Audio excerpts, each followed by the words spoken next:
जनाब स्पीकर मैं यहाँ हूँ, इमरान खान आए, इमरान खान तकरीर करे, मैं देखता हूँ वो कैसे करता है। आप लिखी हुई 2-4 पर्चियां पढ़ा देते हैं बच्चे को, आके बच्चा ऑटो पे ऑन हो जाता है, स्विच ऑन हो जाता है, स्विच ऑफ हो जाता है। अभी कुछ वक्त लगेगा बच्चा, कुछ वक्त लगेगा। स्पीकर आप खान साहब को बताएं कि इस शख्स को पहचाने। मैं तो बचपन से देखते आ रहा हूं, मैंने उसको भुट्टो का नारा लगाते हुए देखता। मैंने अपने बचपन से ये मैंने देखा है जनाब स्पीकर।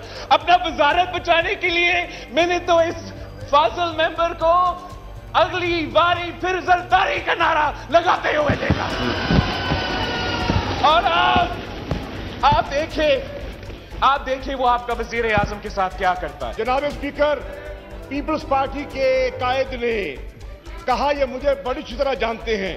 बिल्कुल, मैं भी इनको जानता हूं। जब ये इतने से जब कोने में खड़े होते थे और खिड़कियां खाते थे, मैं इनको तब से जानता हूं। मैं इनको भी जानता हूं, इनके बाबा को भी जानता हूं। ये मुझे क्या जानते हैं जनाबे वाला, ये बात करते हैं, जानता हूं। और ये बात कर रहे हैं पीपल्स पार्टी की। मैंने 2013 में 2018 में तुम्हारी जबान पे एक्सेप्ट करके आया, बैठा हूं यहाँ। क्या बात कर रहे हैं कि वजीर आजम को ISI को कहना चाहिए शाह महमूद का फोन स्टॉप करे। वो जब वो हमारा फॉरेन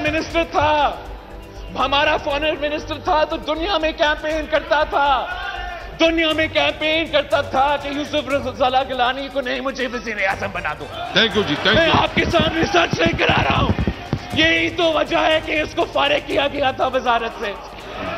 जनाबे वाला, ये गिलानी की बात करता है, इसने गिलानी की बात की है, यूसुफ रज़ा की।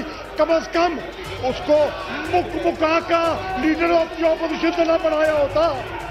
ये तो सरकारी वोटों से गिलानी आज लीडर ऑफ द ऑपोजिशन बना हुआ है।